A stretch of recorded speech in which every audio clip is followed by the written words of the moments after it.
Guys, જય માતાજી. કેમ છો બધા? આઈ હોપ તમે બધા મજામાં હશો. અમારી સવાર પડી ગઈ છે અને બસ હવે બધા ધીમે ધીમે ઉઠે છે. તો હવે એવું વાતાવરણ લાગે છે કે હવે હમણાં નવરાત્રિ ચાલુ થવાની હોય ને એવું વાતાવરણ થઈ ગયું હોય ને બસ એવું લાગે છે. અને આગાહી પાછી થઈ ગઈ છે વરસાદની. તો હવે વરસાદ કાલે તો રાજકોટમાં રાત્રે હતો, અહીંયા તો કાંઈ છે નહીં, પણ અત્યારે ઝીણો ઝીણો તડકો થઈ ગયો છે. લાગતું નથી કે અહીંયા વરસાદ આવે ને ન આવે તો વધારે સારું. હવે વરસાદ નથી જોતો, એટલે જોઈએ હવે નવરાત્રિમાં વરસાદ હોય છે કે નહીં. જો વરસાદ હશે તો નવરાત્રિ પણ સાતમ આઠમની જેમ જ બગડશે. અને વનરાજભાઈ હજી સૂતા છે, વનરાજના પપ્પાએ સૂતા છે. અમે બે દેરાણી જેઠાણી ઉઠી ગયા છીએ, એના કાકા ઓફિસ વયા ગયા છે. અમારી તો સવાર ક્યારની પડી ગઈ છે. બસ જોવો હવે થોડું ઘણું કામ થઈ ગયું છે ને થોડું ઘણું બાકી છે. સારું મિત્રો, તો થોડીક વાર પછી મળીએ. ભાઈ બીવડાવા આવ્યા છે મોજા પહેરીને. ઓ માં છે, મને બીક છે. ભૂત આવ્યું, ભૂત. ઓહ ઓહ. તો અમે આવી ગયા છીએ નારિયેલી રોડે. અમે 3 આવ્યા છીએ, તમે જોવો. વનરાજભાઈ મોબાઈલ જોવે છે, કાકી અહીં બેઠા છે. એને ઠંડો પવન આવે છે ને મજા આવે છે. કાગડા ને એવું બધું આવે છે, જોઈ છીએ. બાકી તો વાતો ચીતું કરી છે, નક્કી કરી છે રસોઈ શું બનાવી. નંદની બા, અત્યારે તમે રસોઈ બનાવશો કે હું બનાવું? લ્યો એ કે બે. ના એવું નહીં, મારે આજે તમારો ટેસ્ટ ખાવો છે. મારે તમારા હાથમાં જમવું. બોલો, લ્યો એ કે છે કે મારે એનું ખાવું છે ને મારે એનું ખાવું છે. આમાં બે ને ક્યાંક ઝઘડો ન થઈ જાય. હવે જોઈ રસોઈ બનાવવા ટાઈમે હોય કોણ હાજર, જોઈ લે. બાપુ આવી ગયા છે, ધનરથથી બાપુ. રાઠોડ સાહેબ હજી નથી આવ્યા. ઘરે જાય ત્યાં આવી જશે લાગે છે, પછી ખબર નહીં આવે. હેલો ગાઈસ, કેમ છો બધા મિત્રો? હમણાં થોડાક દિવસથી અમારા બ્લોગમાં તમારી સાથે સરખી મુલાકાત નથી થતી, કારણ કે અમે તમને મળી નથી શકતા મિત્રો. કારણ કે વર્કિંગનું શેડ્યુલ એવું થઈ ગયું છે મિત્રો. મારો ભાઈ અહીં આવ્યો છે તો અમે બધા હમણાં કામમાં બહુ વ્યસ્ત હોઈએ છીએ. અને મારે ઓફિસ જવાનું મિત્રો એવું હોય છે કે ઓફિસનું કાંઈ હમણાં શેડ્યુલ ફિક્સ નથી હોતું. એટલે કહેવાય ને કે કામની તળાતળીને મારામારીમાં કંઈ સરખા અમે બંને પણ ફ્રી નથી થતા. તો તમે અમારા વિડીયો આઈ હોપ બધા જોવો જ છો અને સપોર્ટ પણ સારો કરો છો. તો મિત્રો આવો નવો સપોર્ટ આપતા રહેજો.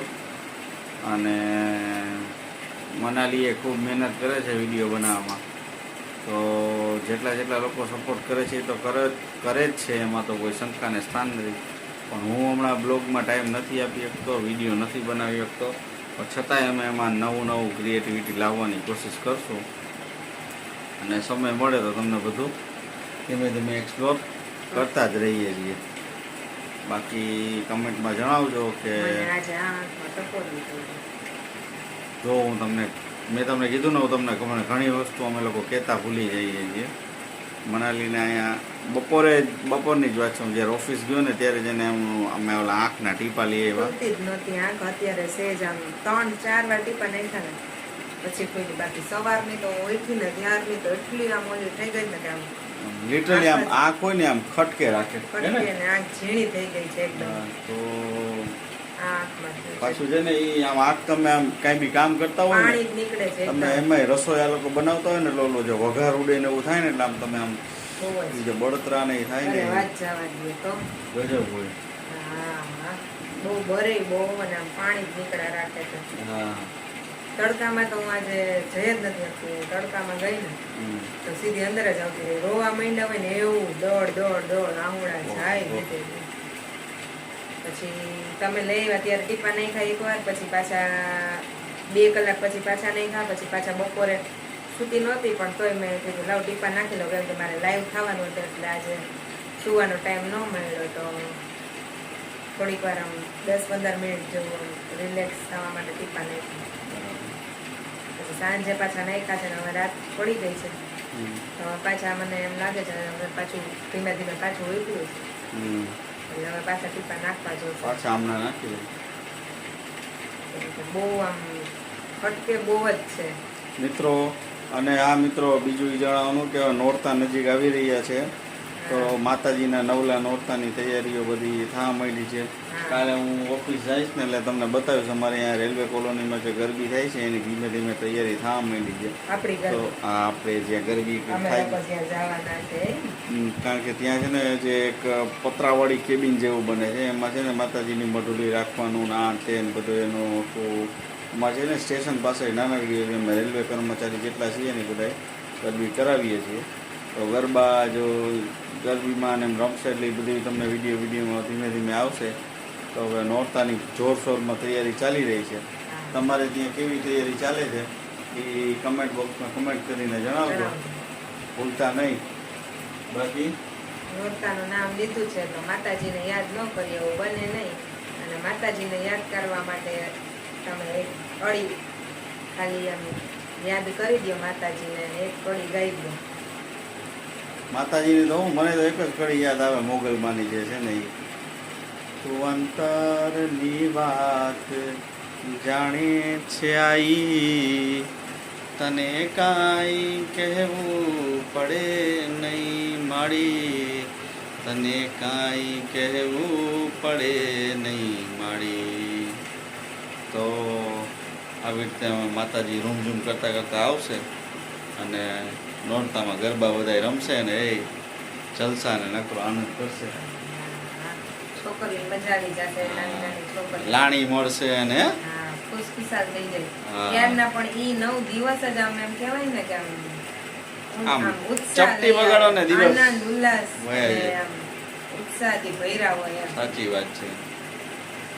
અને નોરતા જેમ જેમ નજીક આવશે, નોરતામાં રાઠોડ સાહેબ તો નોરતા રહે છે તો 9 દીમાં 9 દિવસ એક કડી એમનાથી જો હાજરી અપાશે તો એ બ્લોગમાં જરૂર એક કડી, રોજ એક કડી તો ગાશે જ 9 દિવસ માટે, બરાબર ને? પાકું. કેમ કે માતાજીની આટલી આરાધના કરે છે તો તમારા માટે પણ એક લાઈન તો મિત્ર થઈ જ જાય હે ને. કમેન્ટમાં જય માતાજી લખવાનું ભૂલતા નહીં હા મિત્રો.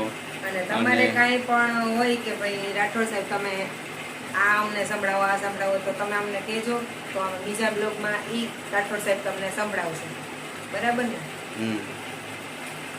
સારું મિત્રો. સારું, ફરી મળીશું નવા બ્લોગમાં.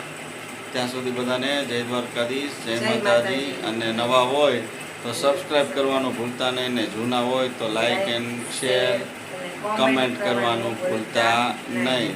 ફરી મળીશું નવા બ્લોગમાં. ત્યાં સુધી બધાને જય દ્વારકાધીશ, જય માતાજી.